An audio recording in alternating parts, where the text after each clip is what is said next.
Mi nombre es Ainhoa, pero incluso ese simple arreglo de letras se sentía como una cáscara vacía. Soy de ese tipo de mujeres que se visten con la paleta de colores del otoño.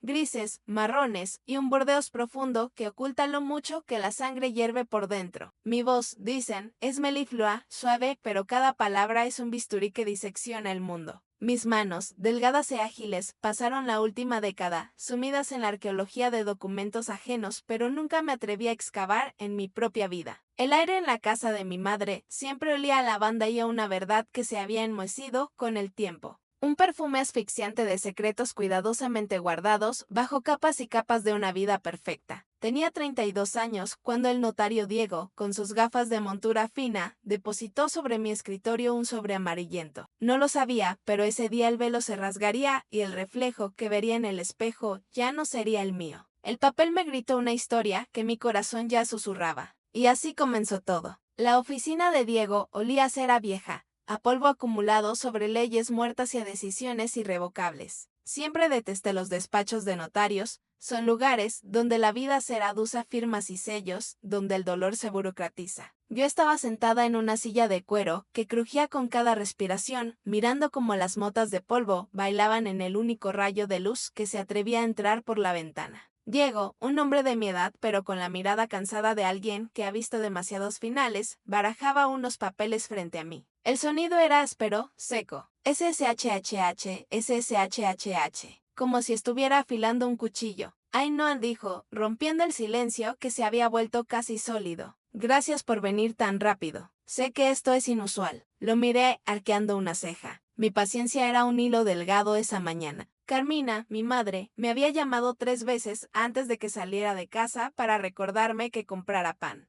Como si yo fuera una niña de 10 años y no una mujer adulta con una carrera y una vida propia. Esa asfixia cotidiana era mi normalidad. Inusual es que, me sites un martes a las 10 de la mañana, Diego respondí cruzando las piernas. ¿Qué pasa? ¿Algún problema con las escrituras del apartamento? Porque te juro que sí falta un sello. No es el apartamento, me cortó, y su tono hizo que mi estómago diera un vuelco. No era profesional, era personal. Es sobre un fideicomiso, uno antiguo. Uno que se activó ayer automáticamente al cumplirse 32 años de tu nacimiento. Sentí una risa nerviosa burbujear en mi garganta. ¿Fideicomiso? Nosotras no éramos ricas. Vivíamos bien, sí, con esa dignidad de clase media que se sostiene con esfuerzo y apariencias, pero ¿fideicomisos secretos? Eso era de novelas, no de nuestra vida gris y ordenada. Diego, creo que te equivocaste de expediente. Mi madre es maestra jubilada. Mi padre, que en paz descanse, era contable. No hay fortunas escondidas. Diego no sonrió. Se quitó las gafas y las limpió con lentitud exasperante. Luego, deslizó un sobremanila sobre la caoba del escritorio. Era grueso, pesado. No tenía remitente, solo mi nombre completo escrito con una caligrafía picuda, nerviosa, que no reconocí. Ainhoa Valverde, leí en voz alta. Las letras parecían vibrar. ¿Quién envía esto? No es una cuestión de quién lo envía ahora.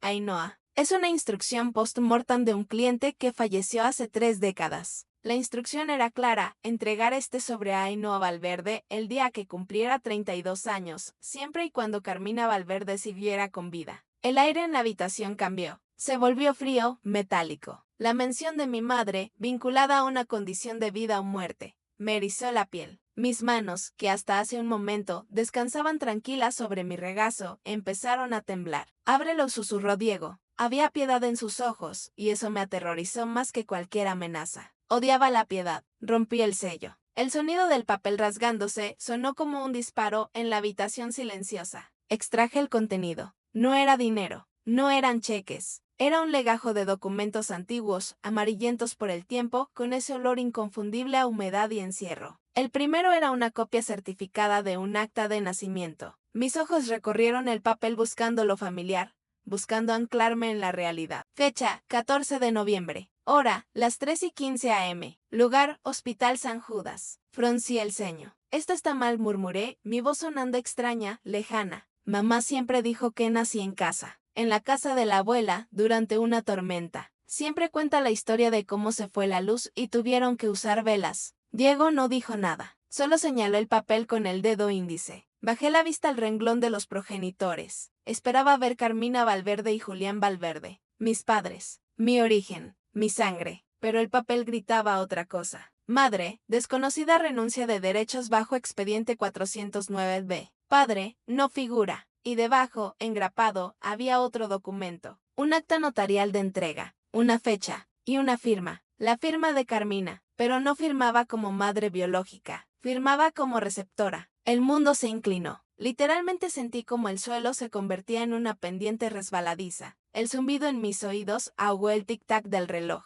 Esto es falso, solté el papel como si quemara. Es una falsificación, Diego. ¿Qué clase de broma es esta? Mi madre me dio a luz. Yo tengo sus ojos. Tengo su maldito carácter. Me puse de pie de un salto, la silla de cuero chocó contra la pared detrás de mí. Mi respiración era errática, corta, dolorosa. Siéntate, Ainhoa. La voz de Diego era firme, profesional, pero teñida de tristeza. He verificado las firmas. El notario anterior, mi mentor, certificó esto presencialmente. Ese documento es real. Legalmente, Carmina Valverde te adoptó mediante un acuerdo privado que hoy en día sería imposible, quizás ilegal. Pero hace 32 años, las cosas eran diferentes en esta ciudad. Cállate, grité. La palabra salió rasgada. No sabes de lo que hablas. Agarré el resto de los papeles del sobre. Había una carta escrita a mano con la misma caligrafía picuda del sobre. No estaba dirigida a mí, sino a la niña que se llevaron. La fecha era del día de mi nacimiento. Mis ojos saltaron por las líneas, capturando fragmentos que se clavaban como agujas en mi cerebro.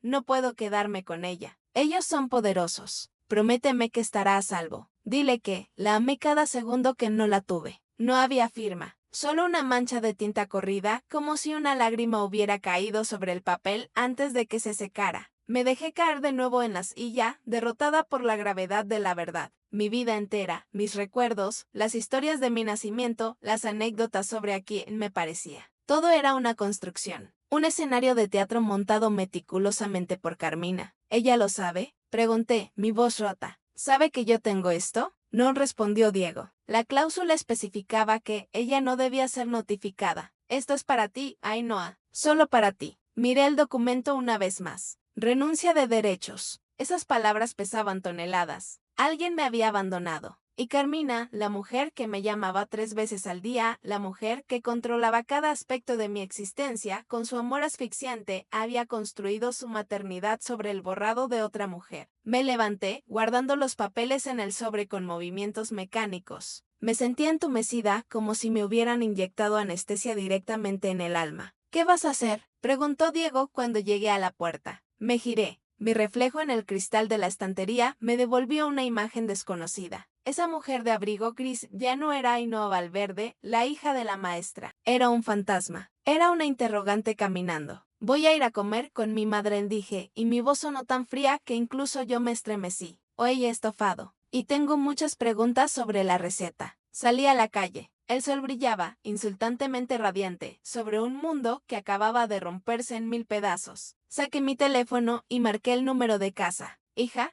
¿ya compraste el pan? La voz de Carmina sonó al otro lado, dulce, pegajosa, llena de mentiras. Sí, mamá, respondí, sintiendo como la bilis subía por mi garganta. Ya voy, espérame. Colgué. El documento en mi bolso pesaba más que un cadáver. Y así, con el corazón convertido en piedra, caminé hacia la mujer que me había mentido cada día de mi vida. La llave giró en la cerradura, con ese clic familiar que había escuchado miles de veces. Antes, ese sonido significaba refugio, hoy sonaba como el cerrojo de una celda, cerrándose a mis espaldas. Entré. El olor a estofado de carne y laurel me golpeó de inmediato, una bofetada de domesticidad que me revolvió el estómago. Era una trampa sensorial. ¿Cómo podía algo oler tan bien y estar construido sobre tanta podredumbre? Ainhoa, la voz de Carmina, llegó desde la cocina, acompañada del tintineo de una cuchara contra una olla. ¿Trajiste el pan? El crujiente, no el de goma que compraste la semana pasada. Cerré la puerta. Me apoyé contra la madera fría un segundo,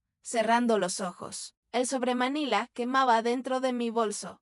Un peso muerto pegado a mi cadera. Sí, mamá. El crujiente, respondí. Mi voz salió plana, desprovista de color. Caminé hacia la cocina. Allí estaba ella, Carmina. baja, un poco encorvada por los años, con su delantal de flores azules y ese cabello gris perfectamente peinado que olía a laca y jabón de rosas. Estaba probando la salsa, con los ojos cerrados, en un gesto de satisfacción teatral. Parecía la estampa de la inocencia, la madre perfecta, la abuela potencial que nunca fue. Me miró y su sonrisa flaqueó un instante. Hija, estás pálida. Pareces un fantasma. ¿Te sientes bien? Se acercó e intentó poner su mano en mi frente. Me aparté. Fue un movimiento instintivo, brusco. Su mano quedó suspendida en el aire y vi el destello de confusión en sus ojos oscuros. Esos ojos que yo no tenía. Estoy bien, mentí, dejando la bolsa del pan sobre la mesa con más fuerza de la necesaria. Solo, dolor de cabeza, el trabajo. Siempre trabajas demasiado. Deberías haber sido maestra como yo, tendrías más tiempo. Volvió a la olla, recuperando su papel, ignorando mi rechazo físico. La negación era su superpoder.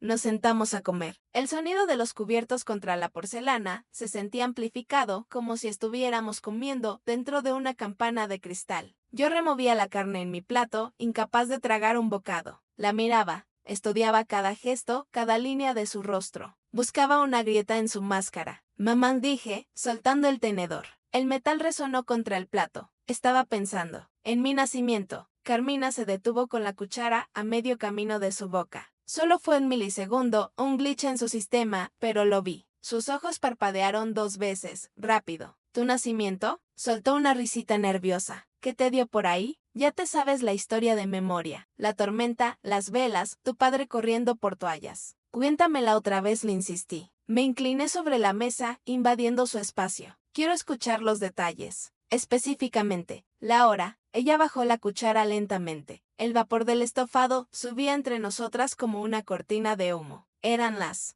4 de la mañana, creo. O tal vez las 5. Estaba muy oscuro, Ainhoa. Se había ido la luz, ¿recuerdas? Y la abuela estaba gritando instrucciones desde el pasillo. Su voz tomó ese tono canturreado que usaba para narrar cuentos a sus alumnos de preescolar. Un tono ensayado. El documento en mi bolso decía, las 3:15 a.m., Hospital San Judas. ¿Y nunca fuimos al hospital? Lancé el anzuelo. ¿Ni siquiera después? ¿Para un chequeo? Carmina frunció el ceño. Empezó a cortar su carne con movimientos agresivos. No hacía falta. Eras una niña sana, brevaste. Y los hospitales son nidos de infecciones. Tu padre y yo decidimos que lo mejor era mantenerte en casa, protegida. ¿A qué viene este interrogatorio, Ainhoa? ¿Has estado leyendo esas cosas de internet sobre partos naturales? No, mamá. Es solo que me encontré con alguien hoy. Alguien que mencionó el Hospital San Judas. El cuchillo de Carmina resbaló sobre la porcelana, produciendo un chirrido agudo que me caló los dientes. Hubo un silencio espeso, cargado de estática. Ella no me miró. Se concentró en limpiar una gota de salsa invisible del mantel. No sé de qué hablas, dijo, pero su voz había perdido la dulzura. Ahora era dura, quebradiza. San Judas cerró hace años. Era un lugar horrible. Gente de mala muerte iba allí. Nosotros nunca pisamos ese lugar. Nunca, presioné. Sentía mi corazón martillear contra mis costillas. La adrenalina de la casa me estaba mareando. ¿Estás segura, mamá? Porque a veces siento que hay cosas que no me cuentas, que hay huecos en la historia. Carmina levantó la vista. Sus ojos brillaban, pero no de emoción maternal, sino de miedo. Y el miedo, en ella, siempre se transformaba en ira. Basta. Golpeó la mesa con la palma abierta. Me parto la espalda cocinando para ti, te he dado todo, te he cuidado cada día de tu vida.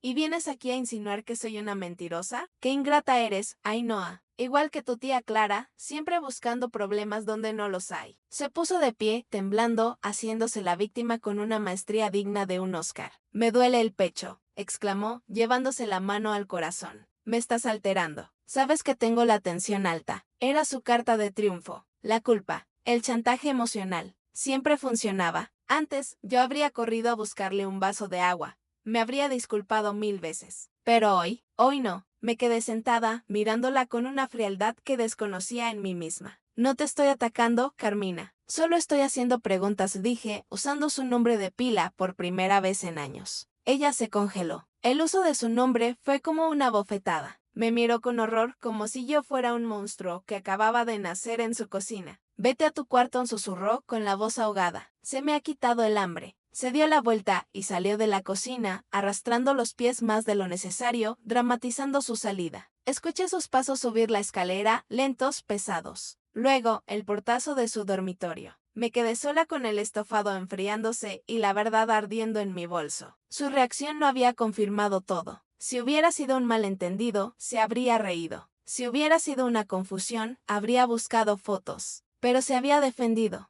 había atacado, había mentido sobre el hospital. Gente de mala muerte, había dicho. Miré hacia el techo, hacia donde estaba su habitación. Ella pensaba que la conversación había terminado. Pensaba que su rabieta me mantendría a raya, sumisa y culpable. Pero se equivocaba. La duda ya no era una sombra, era una certeza sólida. Y ahora sabía que no obtendría respuestas de su boca. Tendría que arrancarlas de su vida. Me levanté de la mesa, pero no fui a mi cuarto. Mis ojos se dirigieron hacia el estudio de mi padre, cerrado desde que él murió hace 5 años. Carmina nunca entraba allí, decía que le traía demasiados recuerdos. O tal vez tenía miedo de lo que había dejado olvidado. Caminé hacia el pasillo en silencio, mis pasos amortiguados por la alfombra. La casa estaba en calma, pero yo sentía el rugido de la tormenta acercándose. Iba a encontrar la verdad, aunque tuviera que demoler los cimientos de esta familia mentira por mentira. El despacho de mi padre era una cápsula del tiempo. Al abrir la puerta, las bisagras soltaron un quejido agudo, como si protestaran por ser despertadas de un sueño de 5 años. El aire allí dentro estaba estancado, una mezcla densa de tabaco de pipa rancio, madera vieja y ese aroma dulzón del papel que se descompone lentamente. Carmina tenía razón en una cosa, aquí habitaban los fantasmas, pero no los que ella creía. Entré y cerré la puerta atrás de mí con suavidad, girando el pestillo. Clic, un sonido minúsculo que levantó una barrera entre el mundo histérico de mi madre y este santuario de silencio. Julián Valverde había sido un hombre meticuloso, un contable de los de antes, de los que confiaban más en la tinta que en las pantallas. Las estanterías estaban repletas de archivadores etiquetados con una precisión casi patológica, facturas 1998, impuestos 2005, hipoteca. Todo en orden, todo visible, demasiado visible. En mi profesión he aprendido que el orden excesivo es a menudo el camuflaje perfecto para el caos. Nadie busca secretos donde todo parece estar clasificado. Caminé hacia su escritorio, un monstruo de roble macizo que dominaba la habitación. Pasé la mano por la superficie polvorienta, dejando un rastro limpio en la madera. Papá se sentaba aquí noche tras noche, sumando y restando, equilibrando las cuentas de nuestra vida familiar. Ahora me preguntaba, ¿qué columna de debe y haber usó para justificar la compra de una niña? ¿Cómo cuadró el balance moral de robar una identidad? Me senté en su silla. El cuero cedió bajo mi peso, y por un segundo sentí una punzada de dolor infantil. Lo extrañaba. Extrañaba su risa grave, la forma en que me guiñaba un ojo cuando mamá se ponía insoportable. Pero ese amor ahora tenía un sabor metálico. Él sabía, él firmó, él fue cómplice. Empecé a buscar, no en los cajones principales. Esos estaban llenos de bolígrafos secos y clips oxidados. Buscaba los espacios negativos, los huecos que no deberían estar ahí. Mi padre me había enseñado trucos de carpintería cuando era pequeña. Le encantaba mostrarme cómo las cosas se construían por capas. Siempre mira la profundidad, Ainhoa me decía. Si un cajón es más corto por dentro que por fuera, algo se esconde detrás. Saqué el cajón central del escritorio por completo y lo dejé en el suelo. Me agaché y encendí la linterna de mi móvil. Iluminé el hueco vacío del mueble. Al fondo, la madera parecía continua, pero al pasar los dedos, noté una ligera hendidura. Un panel falso. El corazón me dio un vuelco violento contra las costillas. Usé un abrecartas de bronce que había sobre la mesa para hacer palanca. La madera crujió, resistiéndose, protegiendo el último secreto de Julián. Con un chasquido seco, el panel cedió. Dentro no había joyas ni dinero. Había una caja metálica, de esas que se usaban para guardar galletas, de color azul despintado, y un cuaderno de tapas negras. Saqué la caja con manos temblorosas. Pesaba. La abrí. El olor a naftalina me golpeó. Lo primero que vi fue un fajo de recibos. Papel térmico, ya casi borrado por el tiempo, pero legible. Eran pagos mensuales. Cantidades exorbitantes para un contable y una maestra. Fechados hace 32 años, durante los 6 meses previos a mi nacimiento. Pero no eran pagos médicos. Eran giros postales. Los beneficiarios no eran doctores ni hospitales. Eran iniciales MGR y DG. Debajo de los recibos había fotografías. Tomé la primera. Era una Polaroid granulada. Mostraba a Carmina, mucho más joven, con el cabello negro azabache. Estaba sentada en un banco de parque, pero no miraba a la cámara. Miraba hacia un lado, con una expresión de ansiedad pura, mordiéndose las uñas. A su lado había una mujer. Me acerqué la foto a los ojos, casi pegándola a mi nariz. La otra mujer estaba de espaldas, pero se veía su perfil.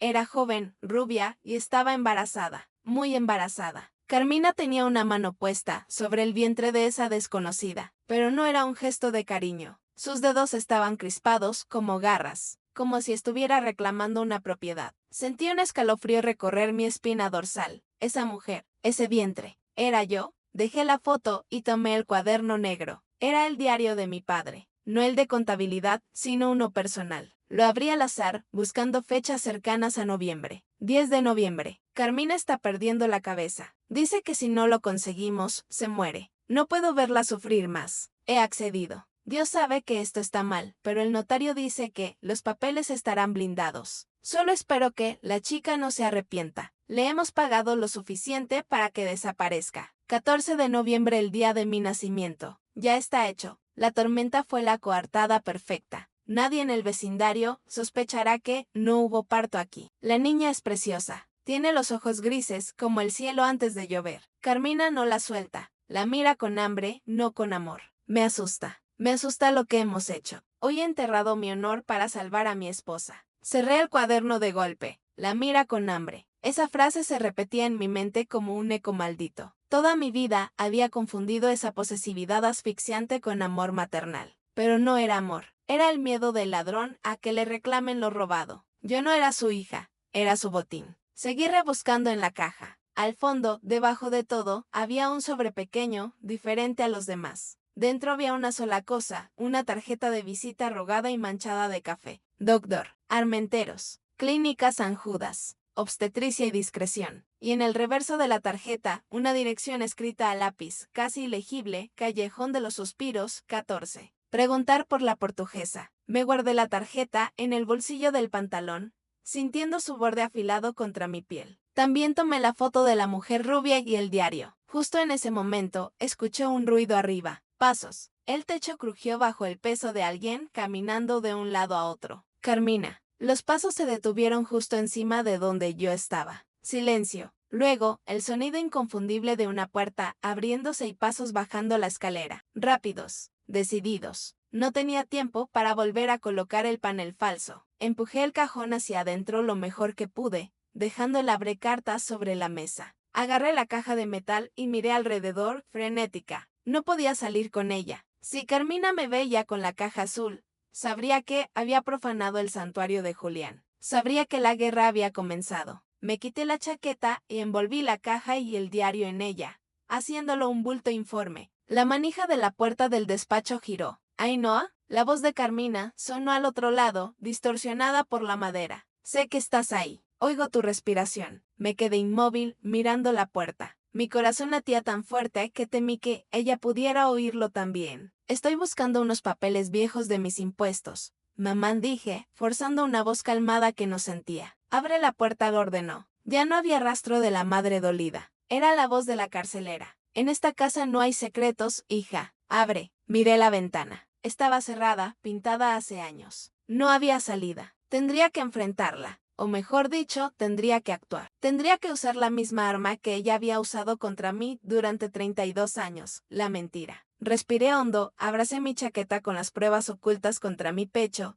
y caminé hacia la puerta. Al girar el pestillo, supe que, al otro lado, ya no me esperaba mi madre. Me esperaba mi enemiga. Abrí la puerta. Carmina estaba parada en el umbral, tan cerca que tuve que retroceder un paso para no chocar con ella. No parecía una mujer de 60 y tantos años en ese momento. Parecía un bloque de granito. Sus ojos escanearon mi rostro, buscando la mentira, y luego bajaron inmediatamente al bulto que yo apretaba contra mi pecho, envuelto en mi chaqueta de lana. «¿Qué llevas ahí?», preguntó. No hubo preámbulos. Su dedo índice señaló el bulto como un arma cargada. «Papeles, mamá». «Ya te lo dije», respondí, manteniendo la voz firme, aunque mis rodillas se sentían líquidas. «Recibos viejos. Estoy teniendo una auditoría en el trabajo y necesito justificar gastos de hace años. Es aburrido». Hice un movimiento para pasar por su lado, pero ella no se movió. Bloqueaba el pasillo con una solidez física que contradecía su fragilidad habitual. Déjame ver, le extendió la mano. Sus dedos rozaron la tela de mi chaqueta. Sentí el contacto como una quemadura. Tu padre era muy ordenado. Si te llevas algo, vas a desordenar su sistema. Él odiaba que le tocaran sus cosas. Papá está muerto, Carmina, solté. La crudeza de la frase la hizo parpadear, retrocediendo 1 milímetro. Aproveché esa fracción de segundo. Me deslicé por el hueco entre su cuerpo y el marco de la puerta, sintiendo su aliento con olor a café rancio en mi nuca. Y su sistema ya no importa. Lo que importa es que no me multen. Caminé rápido hacia la entrada principal. No corrí, porque correr es admitir la culpa, pero mis pasos eran largos, devorando la distancia hacia la libertad. Ainhoa. Su grito resonó en la escalera, agudo, desesperado. No te vayas así. No hemos terminado de hablar. El estofado. Abrí la puerta de la calle y el aire fresco de la tarde me golpeó la cara. Fue como emerger de debajo del agua. Cerré detrás de mí, ahogando sus gritos, y subí a mi coche. Mis manos temblaban tanto que tardé 3 intentos en meter la llave en el contacto. Cuando el motor rugió, arranqué sin mirar atrás. Por el espejo retrovisor vi la cortina de la sala moverse. Un ojo me observaba. Conduje hasta mi apartamento en el centro, un estudio minimalista y frío que siempre me había parecido un refugio, pero que ahora se sentía como el único lugar real en un universo de utilería. Tiré la chaqueta sobre el sofá y saqué la caja azul y el diario. Me serví una copa de vino, no por placer, sino para calmar el temblor de mis nervios. Y me senté frente a mi ordenador. Era hora de dejar de ser la hija y empezar a hacer lo que mejor se me daba. La investigadora. Encendí los 3 monitores. La luz azul iluminó mi cara. Modo trabajo. Primero, el nombre, Dr. Federico Armenteros. Tecleé el nombre en las bases de datos del Colegio de Médicos. En hemerotecas digitales, en foros de genealogía olvidados. El cursor parpadeaba, burlón. Resultado, inhabilitado en 1992. Fallecido en 1995. Hice clic en el obituario. Era una nota breve en un periódico local de tercera categoría. Hallado muerto en su domicilio. Causa probable, suicidio. Se le relacionaba con investigaciones en curso sobre prácticas irregulares en la adopción de menores. Suicidio. Qué conveniente. Un hombre que sabía demasiado y que decidió callar para siempre justo cuando las cosas se ponían feas. Sentí una punzada de frustración. El muerto no podía hablar. Segundo término de búsqueda, Clínica San Judas. Aquí la pantalla se llenó de ruido. No era una clínica prestigiosa. Era, según los foros de denuncias ciudadanas de principios de los 90, un matadero con licencia. Historias de terror de mujeres pobres que entraban embarazadas y salían con los brazos vacíos y una explicación médica vaga sobre complicaciones. El edificio había sufrido un incendio en el archivo en el 98. Otro evento conveniente. El fuego borra mejor las huellas que cualquier abogado. Golpeé la mesa con el puño. Todo estaba muerto. Todo era ceniza. Intenté rastrear el acta de nacimiento falsa. Entré en el registro civil digital con mis credenciales profesionales. Busqué mi folio. Allí estaba, Ainhoa Valverde, hija de Carmina y Julián. Parto domiciliario asistido por matrona. La matrona que figuraba en el acta era una tal Eulalia G. La busqué. Fallecida en 2001. Era un muro de hormigón. Legalmente, yo era hija de Carmina. El papel que me dio Diego, el notario, era una renuncia privada, un documento que tenía peso moral pero que, ante la ley actual, era una anomalía. Si iba a la policía con eso, se reirían. O peor, dirían que es una falsificación. Sin pruebas de ADN, sin testigos vivos, yo no era una víctima. Era una mujer con un papel viejo y una imaginación hiperactiva. El sistema estaba diseñado para proteger el secreto. Mis padres y mis compradores habían pagado por un paquete completo, el bebé y el silencio administrativo. Me froté los ojos, exhausta. La pantalla me devolvía el reflejo de una mujer derrotada. Había pasado 4 horas cruzando datos y no tenía nada. Solo fantasmas. Entonces, mi mirada cayó sobre la tarjeta de visita manchada de café que había dejado sobre el escritorio. La giré. Callejón de los Suspiros, 14. Preguntar por la portuguesa. Era un dato analógico en un mundo digital. No había aparecido en ningún registro oficial. Google Maps me mostraba una calle estrecha en el barrio antiguo de la ciudad vecina. Una zona de adoquines rotos y fachadas desconchadas que el progreso había olvidado gentrificar. ¿Quién era la portuguesa? ¿Una enfermera? ¿Una intermediaria? ¿La mujer rubia de la foto? El nombre en clave sugería clandestinidad. y lo clandestino no suele dejar rastro en internet. Miré el reloj,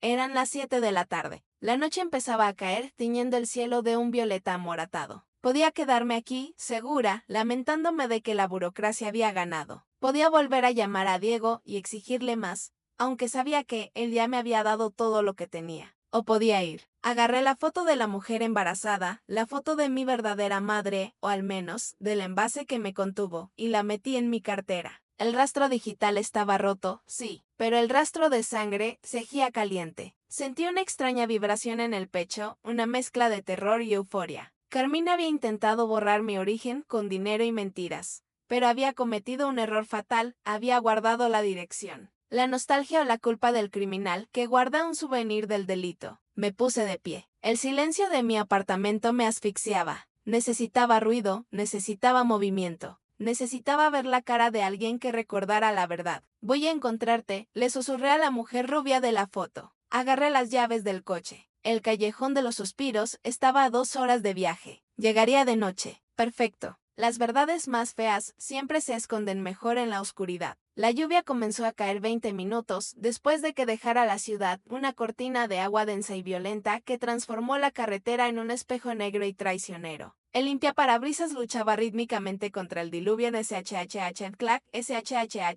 un metrónomo hipnótico que marcaba el compás de mi ansiedad. No podía seguir conduciendo así. La adrenalina del escape se había disipado, dejando paso a un temblor frío en las manos y una necesidad urgente de cafeína. Vi el neón parpadeante de un área de servicio, en medio de la nada, el descanso del viajero. El nombre sonaba a chiste macabro. Giré el volante y aparqué bajo el techo de Uralita, donde el ruido de la lluvia se convirtió en un tamborileo ensordecedor. El interior de la cafetería olía a grasa frita y desinfectante de limón barato. Pedí un café solo, sin azúcar, y me senté en una mesa de formaica pegajosa en la esquina más alejada. Saqué la caja azul y el diario de mi bolso. Aquí, bajo la luz fluorescente y cruel que zumbaba sobre mi cabeza, los secretos de mi padre parecían aún más sucios. Abrí el diario de nuevo. Mis ojos escaneaban las páginas, buscando nombres, buscando algo más que la culpa de un hombre muerto. Y entonces, al pasar una página fechada en agosto, 3 meses antes de mi nacimiento, algo cayó sobre la mesa. No era una sola foto, eran 3. Estaban pegadas entre sí por la humedad y el tiempo. Las separé con cuidado, usando la uña para no rasgar la emulsión. La primera era la que ya había visto.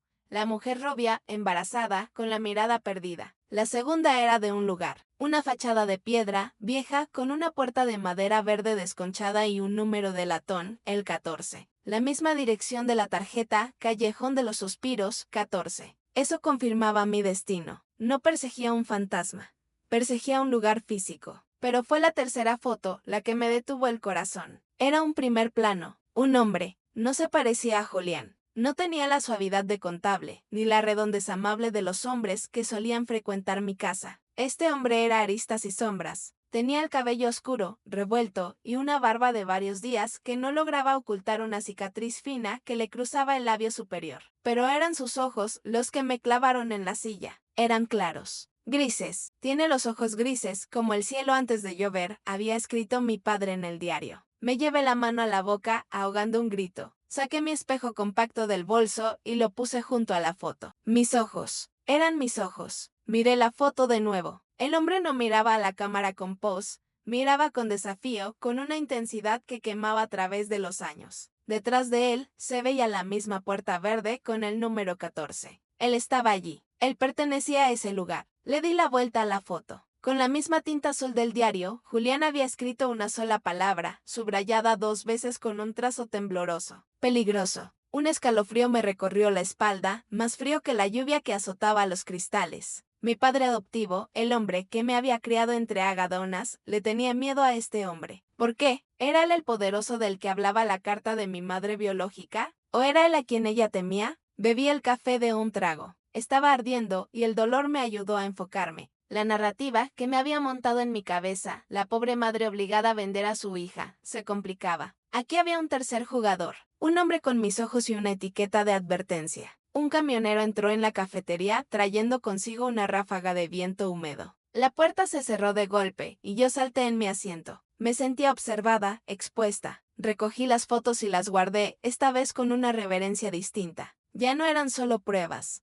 Eran piezas de mi propia carne. Pagué y salí corriendo hacia el coche, protegiendo la caja azul bajo mi abrigo como si fuera un órgano vital. Al arrancar el motor, miré el GPS. Faltaban 40 minutos para llegar al callejón de los suspiros. 40 minutos para llegar a la puerta verde. Si ese hombre seguía allí. Si el hombre de los ojos grises estaba detrás de esa puerta. No sabía si iba a encontrar a mi padre o a mi verdugo. Pero una cosa estaba clara, la sangre que corría por mis venas no era de tinta y papel como la de Julián. Era sangre de tormenta, y estaba a punto de tronar. Pisé el acelerador. El coche se lanzó hacia la oscuridad de la carretera, devorando los kilómetros que me separaban de mi propia cara. El GPS anunció llegado a su destino con una voz robótica que sonó obscenamente alegre en medio de la desolación. Apagué el motor. El silencio que siguió no fue paz. Fue el sonido de una amenaza contenida. Estaba en el casco antiguo de una ciudad costera que había visto tiempos mejores. Aquí, las farolas parpadeaban con una luz naranja intermitente, proyectando sombras largas y deformes sobre los adoquines mojados. No había nadie, solo gatos callejeros y el olor persistente a salitre y basura fermentada. Salí del coche. La lluvia había amainado una llovizna fría y pegajosa que se adhería a la piel como una telaraña. Me subí el cuello del abrigo y caminé.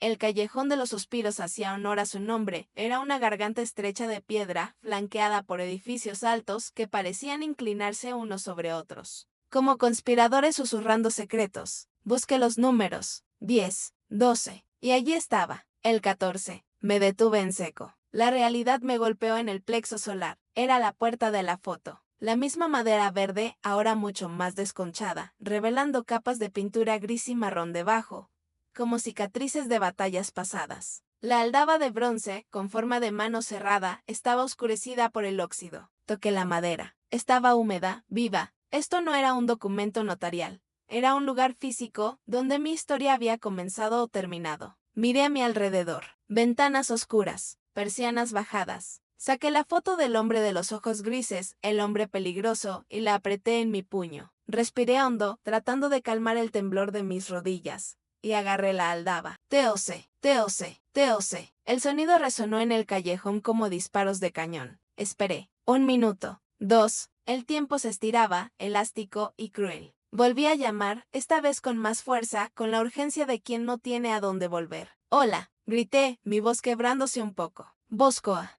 a alguien. Se encendió una luz en el segundo piso. Escuché el arrastrar de unas pantuflas sobre el suelo de madera y luego el chirrido de unos cerrojos siendo descorridos. 1, 2, 3 vueltas de llave. La puerta se abrió apenas unos centímetros, retenida por una cadena de seguridad. Un ojo me observó, desde la oscuridad de la rendija. Un ojo lechoso, rodeado de arrugas profundas. ¿Qué quiere? La voz era de una mujer, áspera como lija vieja. Olía a tabaco negro y encierro. Son las 10 de la noche. No compro nada. No quiero religión. No vendo nada. Me acerqué a la rendija, ignorando el instinto de huir. Busco información. Sobre los antiguos inquilinos. La mujer soltó un bufido y empezó a cerrar la puerta. Espere. Metí el pie en el hueco, bloqueando el cierre. Fue un acto estúpido, desesperado, y el dolor del marco de madera, golpeando mi tobillo, me hizo sisear. Por favor, es vital. La mujer se detuvo, pero no quitó la cadena. Saca el pie, o llamo a la policía, niña. Aquí no nos andamos con tonterías. Solo quiero saber si conoce a este hombre. Saqué la foto y la pegué a la rendija, iluminándola con la linterna de mi móvil. El haz de luz blanca reveló el rostro del hombre de los ojos grises,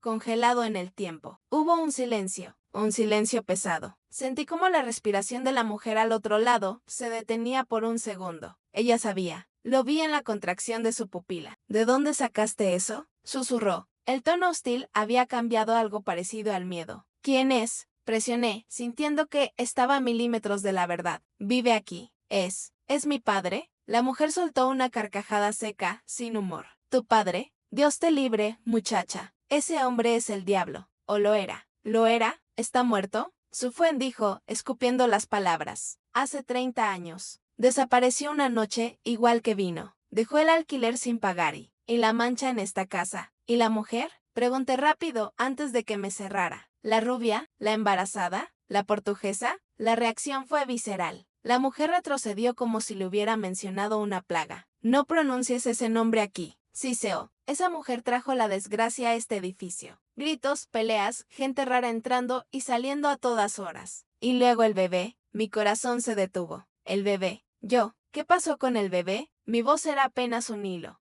Lo llevaron. O lo vendieron. O se murió. A nadie le importó. Solo queríamos que se fueran. La mujer me miró a los ojos, y por primera vez me vio realmente. Sus ojos recorrieron mi cara y se detuvieron en los míos. El reconocimiento fue instantáneo y bruto. Tiene sus ojos. Los ojos de él. Me estremecí. Por favor, señora, necesito saber a dónde fueron. Cualquier cosa. Un nombre, una dirección. Soy yo. Soy ese bebé. La mujer negó con la cabeza lentamente, con una mezcla de lástima y repulsión. No deberías haber vuelto. Lo que está podrido, se deja enterrado. Vete, vete antes de que la mala sangre te ahogue a ti también. No, grité, empujando la puerta. Dígame algo. No puede dejarme así. Lárgate, gritó ella. Empujó la puerta con una fuerza sorprendente para su edad. Mi pie resbaló en el suelo mojado y caí hacia atrás. La puerta se cerró de golpe. El sonido de los cerrojos, volviendo a su sitio clac, clac, clac, fue el sonido final de mi esperanza rompiéndose. Me quedé allí, sentada en el suelo sucio del callejón, con el agua calándome los pantalones y la foto arrugada en la mano. Estaba sola. Carmina era una mentira. Mi padre biológico era el diablo. Mi madre biológica era una desgracia innombrable. Y yo era el residuo que nadie quería. Golpeé el suelo con el puño 1, 2, 3 veces, hasta que los nudillos me ardieron. La frustración era un ácido que me quemaba la garganta. Quería gritar, quería romper la puerta, quería incendiar el mundo. Pero no hice nada de eso. Me quedé inmóvil, bajo la lluvia, sintiendo como el frío se me metía en los huesos. No había vuelta atrás. No podía volver a la casa de Carmina y fingir que el estofado estaba rico. No podía volver a mi vida de investigadora de papeles ajenos. Había cruzado la línea. Me levanté, tambaleándome. Mis piernas pesaban toneladas. Me di la vuelta para volver al coche, derrotada. Y entonces vi algo. En la casa de enfrente, en una ventana del primer piso, una cortina se movió. No era el movimiento del viento. Alguien había estado observando toda la escena. Una silueta oscura, inmóvil. Me quedé paralizada. ¿Un vecino curioso? ¿O alguien que llevaba 30 años esperando que el pasado llamara a la puerta? La silueta levantó una mano y la apoyó contra el cristal. No fue un saludo, fue una señal. La silueta desapareció de la ventana, pero segundos después escuché el sonido de una cerradura girando en la casa de enfrente. La puerta se abrió apenas una rendija, proyectando una lengua de luz amarilla sobre el asfalto mojado. Entrando una voz susurró desde la penumbra. No era una invitación,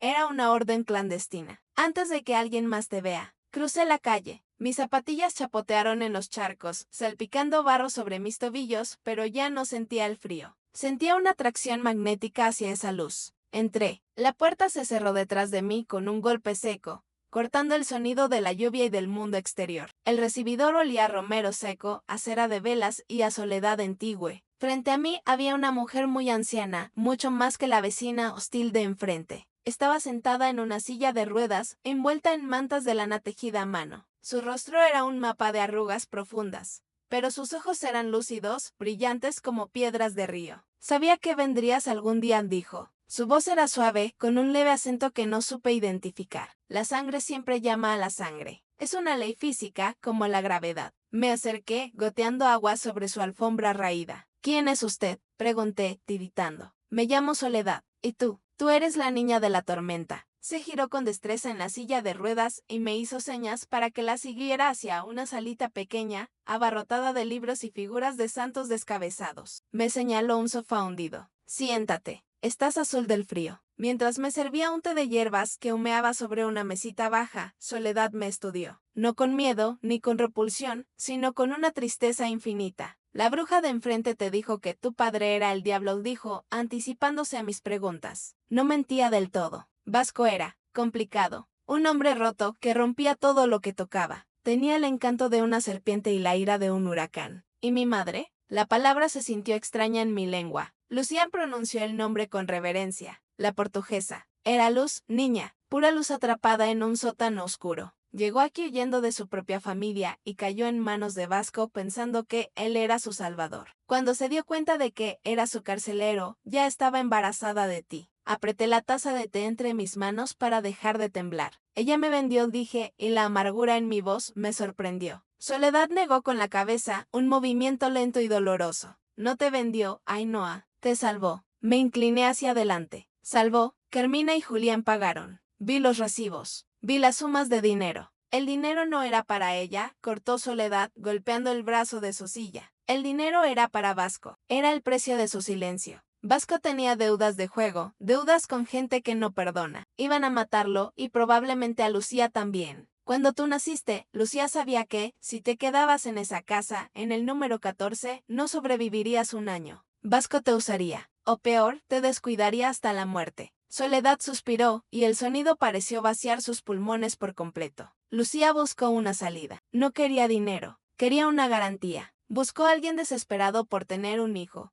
Alguien con recursos, alguien respetable, alguien que pudiera pagar la deuda de Vasco y llevarte lejos, donde él nunca pudiera encontrarte. Carmina, susurré, tu madre adoptiva. Ella era clienta de la misma peluquería donde Lucía limpiaba suelos escondidas. Lucía la escuchó llorar una vez, hablando de su infertilidad, de su obsesión. Fue un pacto entre dos desesperaciones. Carmina quería una muñeca.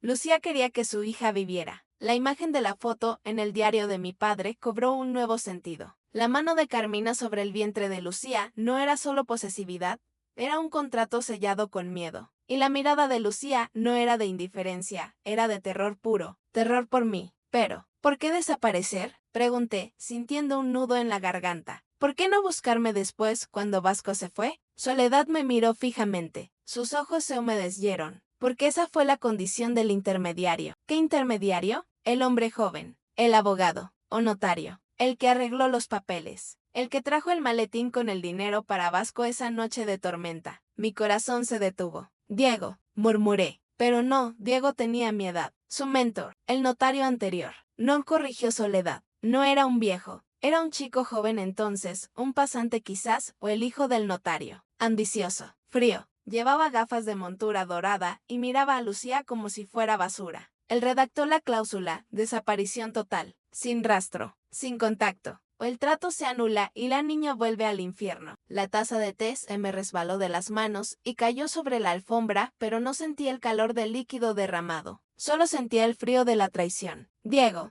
no era solo el mensajero que había encontrado el sobreayer. Diego había estado allí. Hace 32 años, había dicho él. Tendría 20 y pocos años entonces. Un joven abogado, empezando en el bufete de su padre o mentor. Él había estado en esta habitación. Él había visto a mi madre biológica llorar mientras firmaba su renuncia. Él había entregado el dinero a un criminal para comprar un bebé. Él sabía todo, dije, poniéndome de pie. La ira empezaba a reemplazar al miedo, una ira blanca y pura. Él fingió sorpresa esta mañana. Fingió que solo seguía instrucciones de un muerto. Pero él fue el arquitecto. Soledad asintió. Metió la mano en los pliegues de su manta y sacó algo pequeño. Una medalla de plata, vieja y desgastada. Una Virgen de Fátima. Lucía me dio esto la noche que te llevaron. Me dijo, si alguna vez la niña vuelve, dale esto. Dile que no hubo un solo día en que no rezara para que tuviera los ojos de su padre, pero el corazón de su madre. Tomé la medalla. El metal estaba caliente por el contacto con la piel de Soledad. La apreté en mi puño hasta que los bordes se me clavaron en la palma. ¿Dónde está ella ahora? Pregunté, aunque temía la respuesta. Se fue a Portugal, a un pueblo cerca de Oporto. Dijo que volvería al mar para lavar la culpa. No he sabido nada de ella en 30 años. Pero si sigue viva, te está esperando. Guardé la medalla en mi bolsillo, junto a la tarjeta manchada de café. Ahora tenía algo más que papeles. Tenía un talismán. Y tenía un objetivo. Gracias, Soledad, dije. Me incliné y besé su frente arrugada, que olía a tiempo y a memoria. Ten cuidado, niña, me agarró la muñeca con una fuerza sorprendente. El hombre de las gafas. El notario. Él construyó su carrera sobre secretos como el tuyo. Si sabe que has estado aquí, si sabe que has escarbado en la basura, intentará enterrarte de nuevo. Que lo intenten, respondí, y por primera vez en 2 días, mi voz no tembló. Salí de la casa de Soledad. La lluvia había parado. El aire estaba limpio, frío. Caminé hacia mi coche con paso firme. Ya no era la mujer confundida que había llegado al callejón de los suspiros. Ahora era una mujer armada con la verdad. Diego me había mentido. Me había manipulado. Había jugado con mi identidad como si fuera un expediente más en su estantería. Arranqué el motor.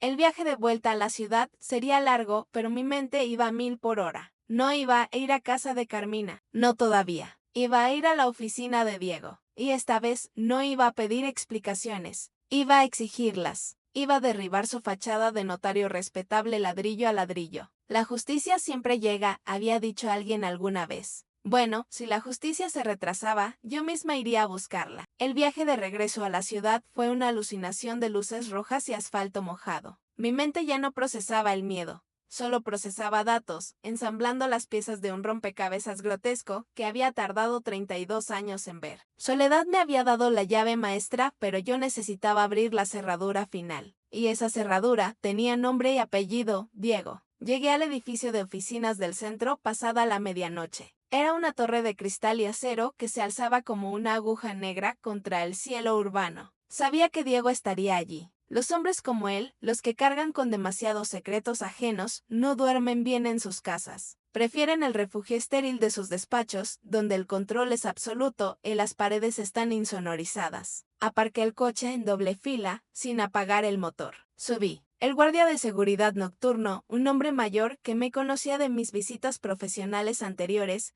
me saludó con un gesto cansado, asumiendo que era otra emergencia legal. No me detuvo. El ascensor subió en silencio, devorando los pisos. Planta 15. Las puertas se abrieron. El pasillo estaba en penumbra, iluminado solo por la luz de emergencia y el resplandor que se filtraba por debajo de la puerta de Diego. No llamé. No había cortesía que valiera ya entre nosotros. Abrí la puerta. Diego estaba sentado en su escritorio, con la corbata deshecha y un vaso de whisky medio vacío frente a él. La luz de la lámpara de lectura le daba un aspecto cadavérico, acentuando las bolsas bajo sus ojos. Al verme entrar, dio un respingo tan violento que el whisky se derramó sobre la caoba. «Ainhoa», exclamó, poniéndose de pie torpemente. «¿Qué haces aquí a estas horas? ¿Ha pasado algo con...?» «Siéntate, Diego», dije. Mi voz sonó extraña en mis propios oídos. No era una petición. Era una orden. Cerré la puerta detrás de mí y eché el pestillo. El sonido metálico resonó como un disparo en la habitación. Caminé hacia el despacio, dejando que mis pasos marcaran el ritmo de su pánico. «Estás muy alterada», dijo, intentando recuperar su máscara profesional, aunque sus manos temblaban. «Hablemos mañana. Ve a casa, descansa». «Vengo del callejón de los suspiros», solté la frase como una bomba. Diego se congeló. El color huyó de su rostro tan rápido que pareció que alguien había bajado el interruptor de su sangre. Se derrumbó en la silla como si le hubieran cortado los tendones. «El número 14», continué, acercándome hasta apoyar las manos en su escritorio. Inclinándome sobre él. «La puerta verde, la mujer rubia, y el joven abogado ambicioso con gafas doradas que llevó el maletín con el dinero». Él abrió la boca, pero no salió ningún sonido. Solo un graznido ahogado. «Tú no eras el mensajero de un notario muerto, Diego. Tú estabas allí. Tú redactaste el contrato. Tú le pagaste a Vasco para que vendiera a su hija, y luego amenazaste a Lucía para que desapareciera. Era un pasante», gritó de repente la defensa de un cobarde. «Tenía 22 años, Ainhoa. Hice lo que me ordenaron. Mi jefe. Él lo arregló todo con tus padres. Yo solo llevé los papeles». «¿Solo llevaste los papeles?». Me reí, una risa fría y cortante. «Compraste un ser humano, Diego. Participaste en el tráfico de una niña para salvar tu carrera antes de que empezara. Y durante 32 años, me has saludado por la calle, has venido a cenar a casa de Carmina en Navidad.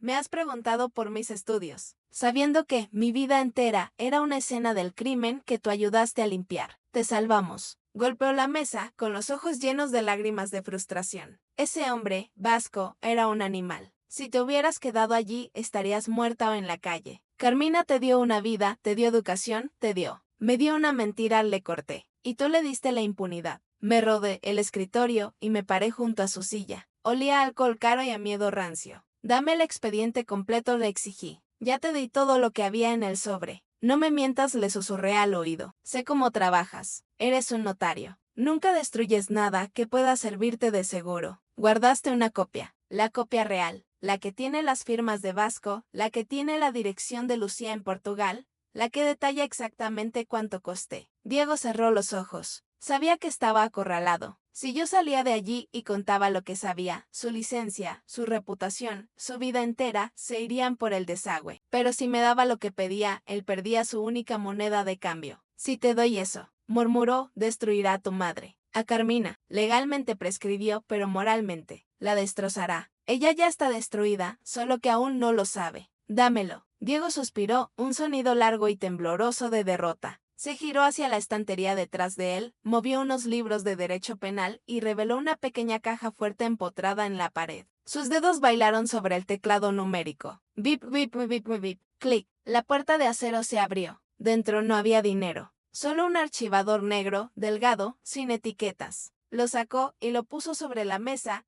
empujándolo hacia mí con lentitud como si le doliera físicamente desprenderse de él. Aquí está todo, dijo en voz baja. El acuerdo original. La renuncia de patria potestad firmada por Vasco, bajo coacción de deuda. El acta de nacimiento verdadera antes de la falsificación. Y, tragó saliva, una carta que Lucía escribió esa noche antes de irse. Mi jefe no quiso incluirla en el sobre que te di ayer. ¿Por qué? Porque era demasiado cruda. Mi mano se cerró sobre el archivador negro. El tacto del plástico frío me envió una descarga eléctrica hasta el hombro. Aquí estaba, el peso de mi historia. El guión original de mi vida, sin censura. Nunca vuelvas a hablar, dije, tomando el archivo. Ainhoa, espera. Diego intentó agarrarme el brazo. Me aparté con un movimiento brusco, mirándolo con tal desprecio que él retrocedió. Para ti soy la señorita Valverde. Y si alguna vez intentas contactar a Carmina para advertirle, te juro que enviaré una copia de esto al colegio de notarios y a la prensa. Voy a dejar que te ahojes en tu propia mierda. Me di la vuelta y caminé hacia la puerta. Mis pasos resonaban firmes sobre la moqueta. No me sentía aliviada, me sentía pesada. Llevaba en mis manos la bomba nuclear que iba a detonar mi familia. Al salir al pasillo, el aire acondicionado me golpeó la cara, secando el sudor frío de mi frente. Apreté el botón del ascensor. Mientras las puertas se cerraban, vi a Diego por última vez a través del cristal de su despacho. Había vuelto a llenar su vaso. Se lo llevó a los labios con una mano temblorosa, mirando a la nada. Un hombre vacío en una torre de cristal. Bajé al coche, encendí la luz interior y miré el archivador negro en mi regazo. No lo abrí, no allí, no en medio de un parking sucio. Sabía dónde tenía que leerlo. Tenía que volver al origen de la mentira, a la casa donde crecí. A la cocina, donde olía a estofado y traición. Iba a leerlo frente a ella. Iba a dejar que las palabras de este expediente llenaran el silencio entre nosotras hasta que no quedara aire para respirar. Arranqué el motor.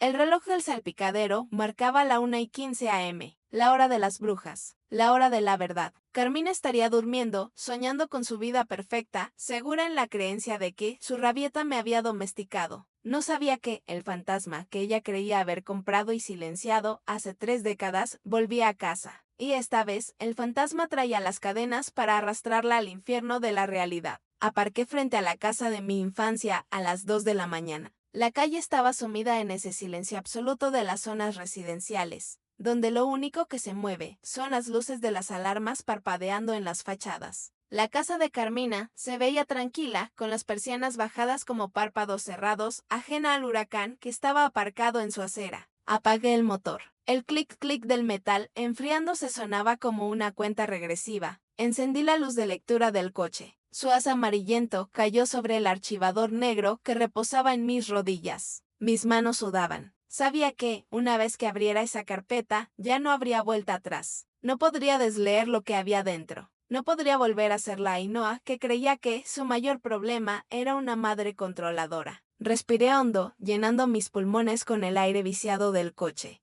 y abrí la tapa. El primer documento era un contrato privado, papel timbrado, fechado el 12 de noviembre de 1992. El título era séptico: Brooklyn su frialdad burocrática, acuerdo de cesión de tutela y renuncia de derechos paternos. Mis ojos saltaron a las cláusulas. Primero, el sinye. Vasco Monteiro en adelante, el cedente, reconoce una deuda pendiente de 5 millones de pesetas con terceros no especificados. Segundo, los cónyuges Julián y Carmina Valverde en adelante. Los receptores acuerdan liquidar dicha deuda en su totalidad a cambio de la custodia exclusiva, total e irrevocable del nasciturus. 5 millones de pesetas. Ese era mi precio. 30.000 euros de hoy. Lo que cuesta un coche de gama media. Eso valía mi vida para mi padre biológico. Me había cambiado por una deuda de juego. Sentí una náusea violenta subir por mi esófago, un sabor a bilis y a ceniza. No fui adoptada por amor. Fui una transacción financiera para salvar el pellejo de un ludópata. Pasé la página con rabia. El siguiente documento era la renuncia de Lucía. Su firma era temblorosa, pequeña, arrinconada en el margen inferior, como si quisiera desaparecer del papel. Yo, Lucía dos Santos, renuncio a todo derecho sobre mi hija. Acepto no buscarla, no contactarla y no reclamar filiación alguna, bajo pena de nulidad del pago de la deuda. Era una sentencia de exilio. Diego, el notario, se había asegurado de blindar la compra. Si Lucía se acercaba a mí, Vasco moría o eso le hicieron creer y yo volvía al infierno. Pero al final del archivador, separado por un clip oxidado, estaba el sobre que Diego había mencionado. La carta cruda. El sobre no tenía nombre, solo una mancha de humedad seca, antigua. Lo abrí. El papel era de cuaderno, arrancado apresuradamente. La letra era caótica, escrita con prisa y pánico. A mi niña, a la que no veré crecer. Si estás leyendo esto, es que el pacto se rompió. Ojalá nunca lo leas. Ojalá crezcas creyendo que fuiste deseada por una madre normal en una casa normal. Tu padre, Vasco, no es un hombre malo, es un hombre enfermo. Pero su enfermedad es peligrosa. Anoche me dijo que cuando nacieras, te llevaría con él a sus partidas. Que darías suerte. Que eras un activo. Entendí que, si te quedabas con nosotras en el número 14, no serías una niña. Sería su amuleto, su escudo o su moneda de cambio cuando perdiera. No tengo dinero para huir con las dos. Si huyo contigo, no se encontrará. Tiene amigos en todas partes. Me dijo que, si intentaba dejarlo llevándote, nos mataría a las dos. Y le creo. La única forma de salvarte es que desaparezcas. Que dejes de ser la hija de Vasco y Lucía. He encontrado a una mujer, la maestra. Ella te quiere con un hambre que me asusta. Pero tiene algo que yo no tengo, seguridad. Paredes limpias. Un apellido que no está manchado de sangre. Me voy a ir, mi amor. Me voy a ir sola para que él me persiga a mí y no mire hacia atrás, hacia ti. Voy a ser el señuelo. Me arrancaré el corazón y lo dejaré en esa cuna para que tú puedas tener una vida. No me odies. Ódiame si eso te hace fuerte. Pero vive. Vive lejos de la oscuridad de tus ojos. Que tu sangre no sea tu destino. Tuya, aunque no pueda hacerlo. Mamá. La carta se me cayó de las manos. No lloré. El dolor era demasiado grande para las lágrimas. Era una presión física en el pecho, como si me hubieran roto las costillas una a una. Soledad tenía razón. No me vendió. Se inmoló. Se ofreció como cebo para que el depredador, mi padre, la persiguiera a ella por Portugal, mientras yo dormía segura en la cuna de Carmina. Miré hacia la casa, hacia la ventana del dormitorio de Carmina. Durante 32 años, Carmina había jugado el papel de salvadora. Pero al leer el contrato, la verdad era otra. Ella no me salvó por caridad, me compró por egoísmo. Sabía que el dinero iba para un criminal. Sabía que Lucía estaba siendo coaccionada por el miedo a la muerte. Y usó ese miedo para conseguir lo que la naturaleza le había negado. Carmina no era una madre. Era una oportunista que se había beneficiado del terror de otra mujer. Recogí los papeles. Los ordené meticulosamente dentro del archivador negro. Mis manos ya no temblaban. Habían adquirido la firmeza del acero templado. Miré mi reflejo en el espejo retrovisor. Mis ojos grises me devolvieron la mirada. Los ojos de Vasco. Los ojos del peligro. Pero detrás de ellos sentí el fuego de Lucía. Salí del coche. El aire de la madrugada era helado, pero yo ardía por dentro. Caminé hacia la puerta de entrada. No busqué mis llaves. No iba a entrar como una hija que vuelve tarde a casa. Iba a entrar como la dueña de la verdad. Toqué el timbre. Una vez. Larga, ininterrumpida. El sonido agudo rasgó el silencio de la casa. Esperé. Se encendió la luz del pasillo, luego la del recibidor. Vi la sombra de Carmina acercarse a la puerta, vacilante. Miró por la mirilla. Abrí el archivador y pegué el contrato original a la mirilla, justo donde su ojo estaría mirando. Acuerdo de cesión. 5 millones PTS. Escuché un grito ahogado al otro lado. El sonido de alguien que ve a un fantasma. Abre, Carmina, dije. Mi voz no fue un grito, fue un susurro que atravesó la madera. Sé lo que costé, y vengo a cobrar la vuelta. El cerrojo giró. La puerta se abrió y Carmina apareció ante mí, no como la matriarca de hierro que había gobernado mi vida, sino como una mujer pequeña, envuelta en una bata de guata rosa, con el cabello gris aplastado por la almohada. Sus ojos estaban hinchados de sueño, pero al ver el papel que yo sostenía de ese papel maldito, con la cifra de 5 millones, el sueño se evaporó instantáneamente. Lo que quedó fue terror, puro y duro. Entré sin pedir permiso. Ella retrocedió, tropezando con sus propias zapatillas, dejándome paso como si yo fuera una fuerza de la naturaleza que no podía detener. Ainhoa, su voz era un graznido. Hija, ¿qué haces? Son las 2 de la mañana. Cerré la puerta atrás de mí con un golpe suave, definitivo. El sonido del pestillo fue el punto final de nuestra historia tal y como la conocíamos. Caminé hacia el salón y encendí la lámpara de pie. La luz cruda iluminó los muebles de siempre, las fotos enmarcadas de mis graduaciones, de mis cumpleaños. Fotos de una niña sonriendo junto a su secuestradora. Tiré el archivador negro sobre la mesa de centro de cristal. El golpe resonó como un disparo. Siéntate, Carmina, dije. Mi voz era hielo seco. Ella se abrazó a sí misma, temblando. No me hables así. Soy tu madre. Tú eres la receptora, corregí, señalando el contrato. Según la cláusula segunda de este documento, tú eres la parte contratante que adquirió un bien mueble hace 32 años. Carmina miró el archivador como si fuera radiactivo. Negó con la cabeza 1, 2, 3 veces, un movimiento espasmódico de negación. Esos son papeles viejos, trámites. Tu padre se encargó de todo. Yo solo quería. Tú solo querías que. La interrumpí, acercándome a ella. Odiaba verla así, tan frágil, porque esa fragilidad era su última arma. Quería que me diera pena. Pero yo tenía la carta de Lucía ardiendo en mi mente. ¿Querías una hija? ¿O querías tapar tu fracaso biológico con dinero? Te quería a ti. Gritó de repente, recuperando una chispa de su antigua furia. Te salvé. ¿Crees que esa mujer te quería? Te iba a dejar en la calle. Ese hombre, el padre, era un monstruo. Nosotros te dimos un hogar, te dimos un futuro. No mientas sobre ella, Cissé, sacando la carta de Lucía del archivador y poniéndosela delante de la cara. Ella no me abandonó, ella se inmoló. Ella huyó para que el monstruo la siguiera a ella y no a mí. Tú lo sabías. Sabías que ella estaba corriendo por su vida mientras tú jugabas a las casitas conmigo. Carmina intentó apartar la carta, pero yo la sostuve firme. Léelo, Carmina. Lee como la mujer a la que borraste explica que tuvo que arrancarse el corazón para que tú pudieras tener tu muñeca. Ella rompió a llorar. No era un llanto bonito. Era un aullido feo, gutural, de alguien a quien se le en las paredes del alma. Se derrumbó en el sofá, cubriéndose la cara con las manos arrugadas. No teníamos opción. Sollozó entre dedos. Julián dijo que era la única manera. Ella estaba desesperada. Aceptó el dinero. Nadie la obligó con una pistola. La obligó el miedo. Y vosotros, los buenos ciudadanos, os aprovechasteis de ese miedo. Pagasteis la deuda de juego de Vasco. Financiasteis a un criminal a cambio de un bebé limpio,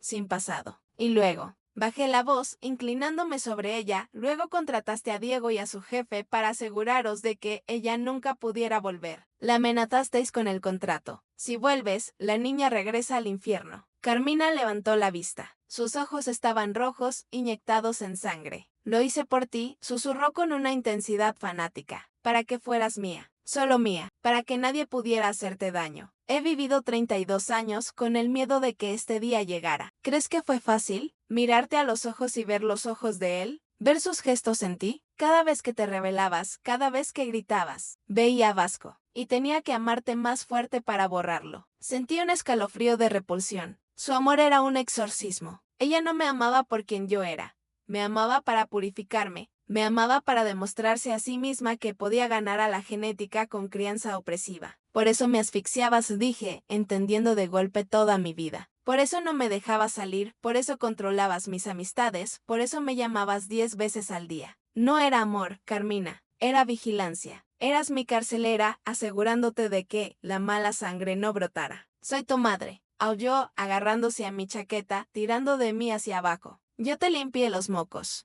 Yo te cuidé cuando tuviste varicela. Yo estuve ahí. Ella es una extraña, una sombra. Me solté de su agarre con un tirón seco. Me erguí mirándola desde arriba. Ya no me daba miedo, ya no me daba pena, solo me daba una inmensa fatiga. Ella me dio la vida 2 veces, dije con calma, una cuando me parió y otra cuando se fue para salvarme. Tú solo pagaste la factura. Carmina se quedó boquiabierta como si le hubiera dado una bofetada física. El silencio que siguió fue denso, pesado como el plomo. ¿Qué vas a hacer?, preguntó al fin, su voz temblando. ¿Vas a denunciarme? Tu padre ya no está para defenderse. Me meterás en la cárcel a mí, una vieja enferma. ¿Eso quieres? ¿Esa es tu justicia? La miré. Vi a la mujer que me había hecho trenzas, que me había enseñado a leer, que me había cocinado estofado ayer mismo. Y vi a la mujer que había comprado mi existencia. Las dos eran reales. Y eso era lo más doloroso. No voy a denunciarte, Carmina. Eso sería demasiado fácil. Y el delito prescrito, como bien se encargó Diego de recordarme. Me agaché y recogí el archivador negro. Lo abracé contra mi pecho. El castigo no va a ser la cárcel. El castigo va a ser la soledad. Esa soledad a la que condenaste a Lucía. Caminé hacia la salida. ¿A dónde vas?, gritó ella, intentando levantarse del sofá, pero sus piernas le fallaron. Ainhoa, no puedes irte. Esta es tu casa. Me detuve en el umbral del salón. No me giré.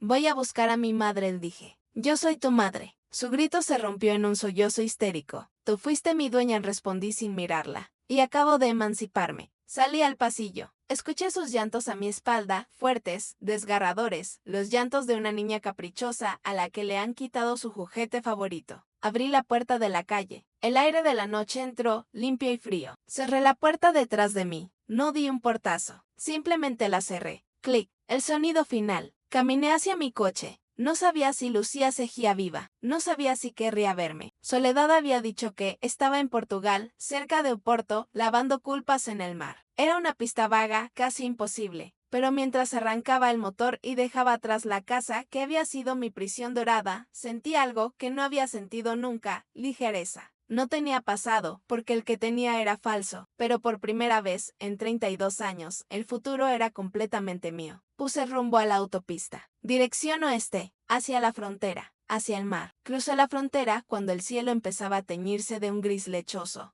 Ese color incierto que no es noche ni día. El río Miño brillaba debajo del puente, una cicatriz de agua que separaba mi pasado en España de mi origen en Portugal. Conduje 6 horas seguidas, alimentada solo por la adrenalina y el café rancio de las gasolineras. Mis ojos ardían, pero no podía cerrarlos. Tenía miedo de que, si parpadeaba, el valor se evaporara y diera media vuelta hacia la seguridad de mi mentira. El GPS me llevó hacia la costa, esquivando las autopistas modernas y adentrándose en carreteras secundarias que olían a pino y eucalipto. Soledad había dicho cerca de Oporto, lavando culpas en el mar. Era una metáfora, pero yo decidí tomarla literalmente. Busqué pueblos pesqueros, lugares donde el tiempo se hubiera detenido, donde una mujer pudiera esconderse entre la bruma. Llegué a una aldea llamada Angeiras. No era un lugar turístico, era un lugar de trabajo. Barcas de madera pintadas de colores vivos descansaban sobre la arena y el aire estaba saturado de un olor denso, primitivo, sal, pescado crudo y gasóleo. Aparqué el coche cerca del mercado de abastos. Me bajé. El viento del Atlántico me golpeó la cara,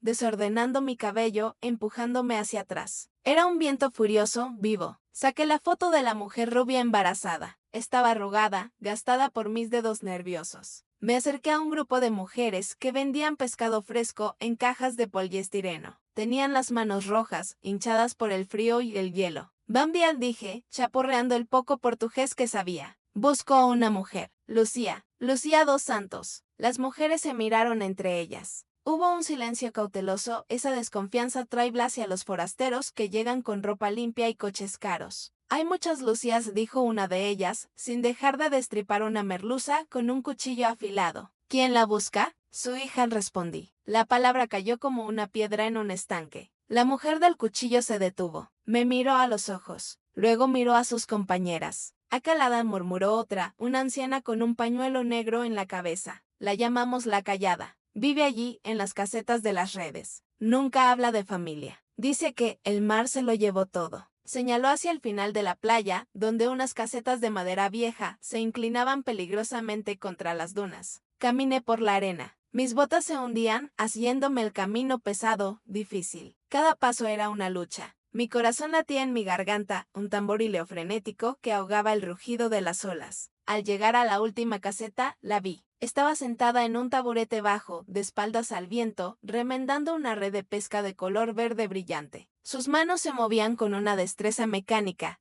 hipnótica. Aguja, hilo, nudo. Aguja, hilo, nudo. Su cabello ya no era ese rubio brillante de la foto. Ahora era una mezcla de blanco y paja seca, recogido en un moño desordenado. Llevaba un jersey de lana grueso, varias tallas más grande, que la hacía parecer pequeña, consumida. Me detuve a 2 metros de ella. Mi sombra cayó sobre sus manos. Ella dejó de coser. Se quedó inmóvil, como un animal que presiente al cazador. Lucian, dije. Ella giró la cabeza lentamente. El tiempo colapsó. 32 años desaparecieron en un segundo. Su rostro estaba surcado por el sol y la sal, arrugas profundas que contaban historias de intemperie. Pero los ojos no habían cambiado. Eran azules, acuosos, llenos de un miedo perpetuo. Me miró. Sus pupilas se dilataron al escanear mi cara. Vio la frente, la nariz, y luego vio mis ojos grises. Los ojos de Vasco. Soltó la aguja. Se llevó las manos a la boca, ahogando un grito que sonó como un gemido de dolor físico. No, susurró, retrocediendo en el taburete hasta chocar con la pared de madera. Es un sueño. Otra vez la pesadilla. No es un sueño, dije, dando un paso adelante. Saqué la medalla de la Virgen de Fátima que Soledad me había dado y se la mostré. Soledad me dio esto. Dijo que rezaste para que tuviera los ojos de mi padre, pero el corazón de mi madre. Lucía se levantó temblando. Parecía que iba a romperse en pedazos. Extendió una mano vacilante hacia la medalla, pero no llegó a tocarla. Tocó mi mano. Su piel era áspera, fría como el pescado, pero el contacto envió una descarga eléctrica que me recorrió la columna vertebral. Era la primera vez que tocaba a mi madre biológica. La primera vez que la carne reconocía su propia carne. Estás viva, dijo, y las lágrimas empezaron a correr por los surcos de su cara,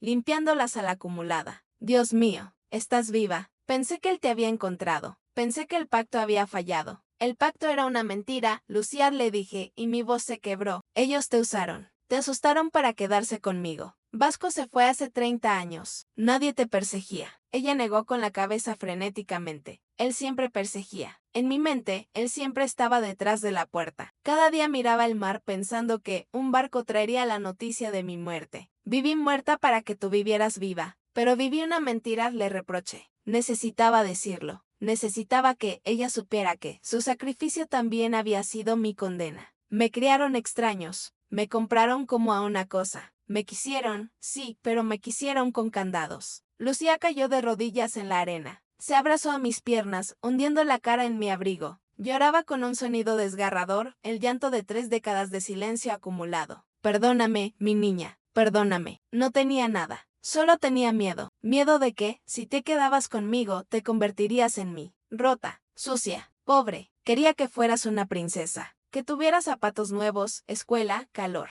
Miré hacia abajo, a la mujer destrozada a mis pies. Sentí una punzada de dolor agudo en el pecho. Yo había ido allí buscando justicia, buscando confrontar a la mujer que me había vendido. Pero no encontré a una villana. Encontré a una víctima. Encontré a una madre que se había amputado a la maternidad porque creía, en su desesperación, que el amor era dejar ir. Me agaché. La arena mojada empapó mis rodillas. La agarré por los hombros y la obligué a mirarme. Mírame, mamá, le dije. Ella parpadeó, sorprendida por la palabra. No soy una princesa, continuó. Soy una mujer llena de cicatrices, igual que tú. Pero estoy aquí. Hice la verdad. Saqué el archivador negro de mi bolso, que había traído conmigo. Aquí está el contrato, le dije. El papel que firmaste. Lucía se encogió, aterrorizada. Quémalo, susurró. Quémalo, por favor. Saqué un mechero del bolsillo. No fumaba, pero lo había cogido de la cocina de Carmina antes de salir. Un instinto. Encendí la llama. El viento intentó apagarla, pero cubrí el fuego con mi mano. Acerqué la esquina del contrato a la llama. El papel, seco y viejo, prendió al instante. Vimos juntas cómo el fuego devoraba las cláusulas. Vimos cómo los 5 millones de pesetas se convertían en ceniza negra. Vimos cómo la firma de Vasco y la firma de Carmina desaparecían en el humo que el viento se llevaba hacia el mar. Se acabó, dije, soltando el papel ardiendo sobre la arena húmeda hasta que se consumió. La deuda está saldada. Ya no eres la deudora, Lucía. Y yo ya no soy el pago. Lucía miró las cenizas y luego me miró a mí. Algo cambió en su rostro. El terror atávico empezó a disiparse, dejando espacio a algo más frágil, pero más real, esperanza. Se levantó despacio, ayudada por mis manos. Se limpió las lágrimas con el dorso de la mano sucia. Tienes mis ojos, dijo, mirándome profundamente, desafiando la genética de Vasco. No son grises como la tormenta, son grises como la plata, como la medalla. Tengo tu corazón, respondí, poniéndole la medalla en la palma de su mano y cerrando sus dedos sobre ella. Porque vine a buscarte. Ella apretó el puño contra su pecho. ¿Y ahora? Preguntó con la voz temblorosa de quien no sabe qué hacer con la libertad. Miré hacia el horizonte. El mar era inmenso, infinito. Yo tenía una vida en España, un trabajo, un apartamento. No podía borrar 32 años y convertirme en pescadora en un día. Pero tampoco podía volver a ser quien era ayer. Ahora vamos a comer, dije, sintiendo un hambre voraz, un hambre de vida. Me han dicho que aquí hacen el mejor pescado del mundo. ¿Y me vas a contar quién era yo antes de tener nombre? Lucía sonrió. Fue una sonrisa tímida, a la que le faltaba un diente, pero fue la sonrisa más hermosa que había visto en mi vida. Vamos, dijo, enlazando su brazo con el mío. Caminamos juntas por la playa, alejándonos de la caseta solitaria. El viento seguía soplando, pero ya no me empujaba hacia atrás. Ahora me empujaba hacia adelante. Me quedé 3 días en Angeiras. No fueron unas vacaciones idílicas de postal, fueron 3 días de realidad cruda, salada y sanadora. Dormí en un catre estrecho en la caseta de Lucía, escuchando el viento aullar a través de las rendijas de la madera. Comimos sardinas asadas con los dedos, bebimos vino verde barato en tazas desportilladas y hablamos. O mejor dicho, ella habló y yo escuché. Descubrí que mi madre biológica no era una santa. Era una mujer tosca, mal hablada a veces, con los pulmones castigados por el tabaco y una desconfianza crónica hacia el mundo. Pero era real. No había máscaras. No había pretensiones de perfección. Cuando se reía con todo el cuerpo, echando la cabeza hacia atrás, y en ese gesto me vi a mí misma. Por primera vez, mi risa no se sentía huérfana. Al cuarto día, supe que tenía que volver. Mi vida, mi trabajo, mi apartamento, mis deudas, estaba en España. No podía simplemente evaporarme en la niebla portuguesa, por muy tentador que fuera. «Vas a volver con ellos», dijo Lucía mientras cargaba mi maleta en el coche. No era una pregunta, era una resignación aprendida. «Voy a volver a mi vida», corregí tomándola de los hombros. «No con ellos, conmigo». Le prometí que volvería en Navidad. Le dejé un teléfono móvil nuevo, uno con mi número guardado en la marcación rápida, y dinero. No dinero de culpa, sino dinero de hija.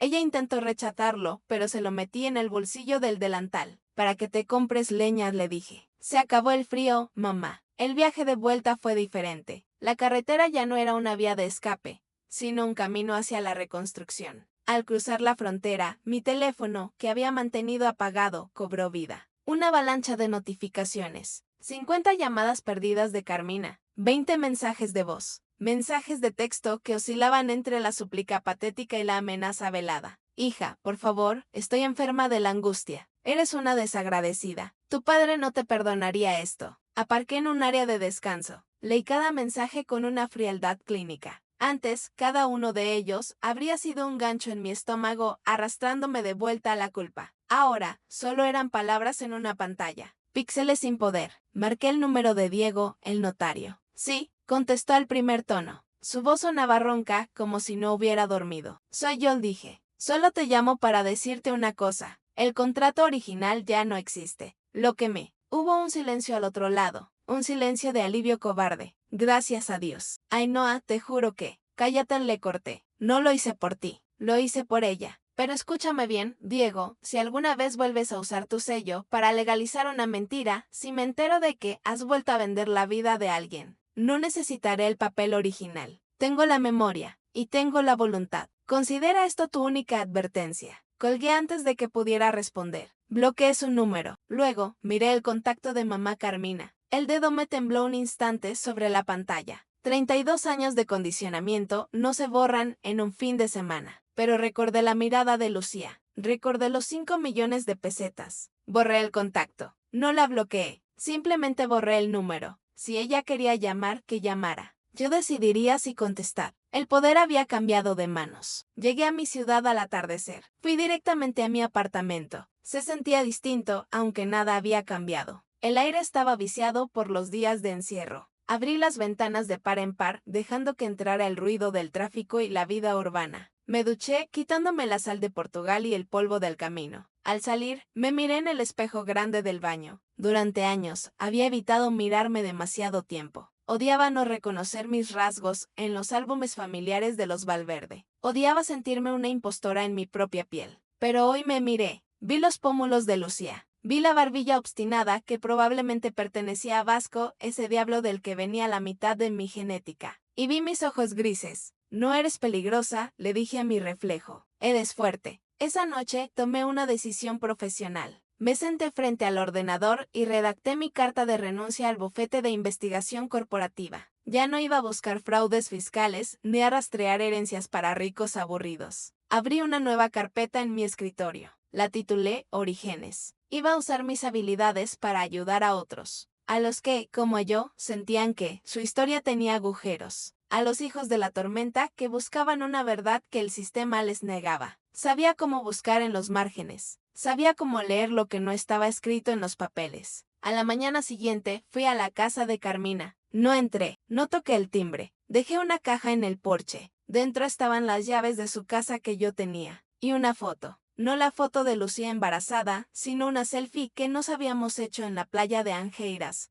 con el viento en la cara y los ojos brillantes. Detrás de la foto escribí, estoy viva, estoy bien, y sé quién soy. No me busques, yo te llamaré cuando esté lista. Quizás en un mes, quizás en un año. Tienes que aprender a vivir con el silencio, igual que ella lo hizo. Volví al coche, la vi mover la cortina. Vi su silueta encogida, observándome. Esperé un segundo, sintiendo la última punzada de lástima. Pero no bajé la ventanilla. Arranqué el motor y me alejé. No miré por el retrovisor. Miré hacia adelante, hacia la carretera abierta. El cielo era de un azul intenso, limpio, sin rastro de nubes. Mis manos agarraron el volante con firmeza. Ya no era Ainhoa la hija de la maestra, ni Ainhoa la hija del pescador. Era Ainhoa, la mujer que se encontró a sí misma entre las cenizas de un contrato. Y por primera vez en mi vida, el camino no estaba marcado por nadie más que por mí. Y así, realmente, comenzó todo. Cierro los ojos y todavía puedo oler el mar de Angeiras. La verdad es una sustancia corrosiva.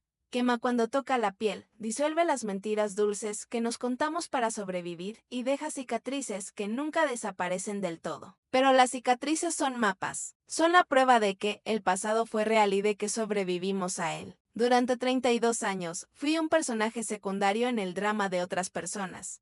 La redención de Carmina, la moneda de cambio de Vasco, el sacrificio de Lucía. Todos proyectaron sus miedos y sus deseos sobre mí. Pero al quemar ese papel en la playa, al ver cómo la tinta se convertía en humo, entendí que la identidad no es algo que se hereda, ni algo que se compra ante notario. La identidad es lo que queda cuando te quitan todo lo demás. Hoy, mi teléfono ha sonado. Era un número desconocido. Una chica joven, buscando a su hermano biológico. Me dijeron que tú encuentras lo que está perdido, me dijo, y sonreí. Porque al final, la verdad siempre sale a flote como la madera en el mar. A veces tarda una vida, a veces duele, pero siempre, inevitablemente, emerge. Fin de la historia. La justicia siempre llega. Tuve que quemar mi pasado para poder ser dueña de mi futuro. Si sientes que hice justicia al dejar atrás la mentira de Carmina, deja tu huella con un me gusta en este archivo. Suscríbete si, como yo, prefieres una verdad dolorosa antes que una mentira dulce. Y ahora te pregunto lo que no me deja dormir.